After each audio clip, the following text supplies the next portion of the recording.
It is interesting that today's gospel story was remembered by the early Christians and written down in Matthew's gospel. For some, it may sound a bit harsh, and yet this story enables us to enter into the cultural reality of the day. Jesus was a Jew, and the woman who approached him was a Gentile, a pagan. Culturally, they should not have had anything to do with one another. And yet, Matthew says that Jesus entered into pagan territory, the region of Tyre and Sidon, which is the part of current southern Lebanon today. Jesus crossed a boundary that was beyond the Jewish promised land and entered unfamiliar territory. The Canaanite woman crossed a boundary by speaking to a man and a Jew in public, something that was not to be done in the time of Jesus. As the story unfolds, we see that the woman dares to risk speaking to Jesus because she's desperate. Isn't it true how a mother's heart will do anything for her child? To risk everything for the sake of her child? The progression of today's story is important. The first response Jesus offers the woman is silence. Now, we might think this as insensitive of Jesus, but when we stop and think about it, isn't this true of our own experience of God? Sometimes don't we feel like God is not listening? We ask God to help us, and all we get back is silence. St. Augustine once responded to the question of why God doesn't answer prayers in this way.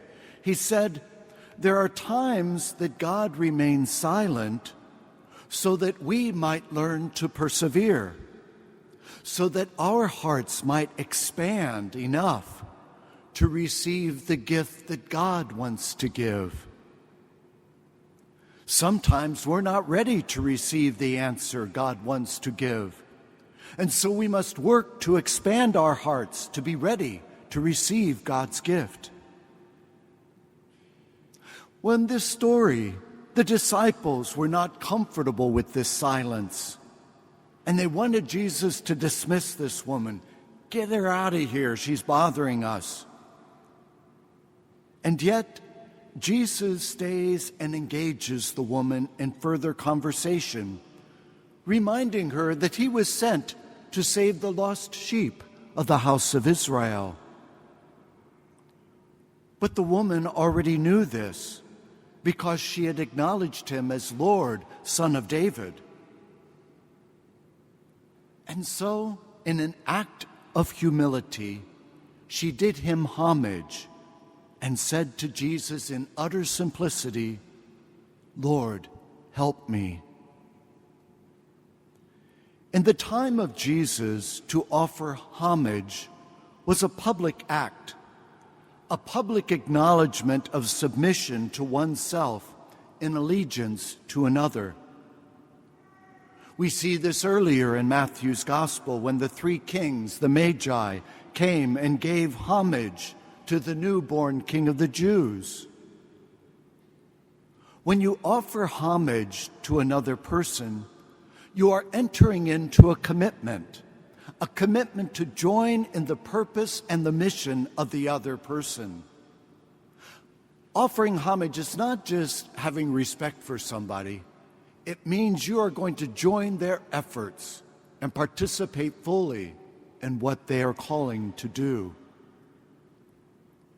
The response Jesus offers the woman feels harsh to us, and yet it was certainly within the cultural tradition of the day, because the Israelites were the chosen people of God, and the pagan Gentiles were considered nothing more than dogs. But notice the woman doesn't deny this cultural reality. She simply acknowledges Lord, there's enough for everyone. Even the dogs eat the scraps from the master's table. Her statement of faith says that God is generous, overflowing, abundant. God's salvation is meant for all people and all nations. Jesus approves of her faith and grants her request. The example of the Canaanite woman in today's gospel reminds all of us of the importance of perseverance and our need to offer homage to God. All too often in our American culture, we overemphasize the need of oneself, one's individual rights, and self-affirmation and gratification as our focus. What's in it for me? This story reminds us to ask the question, who are the Gentiles in my life? Who are the people that I quickly brush aside or ignore?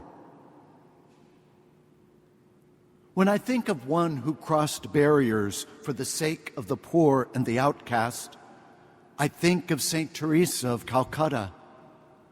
She heard the call to cross over boundaries of race, ethnic, and religious traditions. It is said that Mother Teresa never tried to actively convert a person who was Hindu or Muslim to become a Catholic. This may surprise us, and yet her belief was that our role is not to tell others about Jesus. Our role is to be Jesus. If we can focus on being Jesus in the world, then God will take care of the rest. That's why we're called Christians, a word that means little Christ. If we can focus on this, then we are paying homage to God because we are joining in the mission of Jesus Christ. And so we ask, can I venture beyond my safe boundaries to respond to the cry of another person? Am I open to the voices who cry out to me for help, or the voices of those who are misguided in their thinking? Just as God responds to our prayers, we're to respond to the needs of others, to be the face of Christ for them. Today in this Mass, Jesus feeds us with food from heaven, giving us the strength to persevere in the midst of our questions, our doubts, our fears. In turn, this nourishment is given to us so that we can expand our hearts, so that we can be ready to receive God's gift, and then in return, so that we can be the bread of life for others, so that we can be a people revealing God's generous love and mercy. In response to this great gift, let us now offer our homage to Jesus, to renew our commitment to follow him, no matter where his mission of sacrificial love may take us.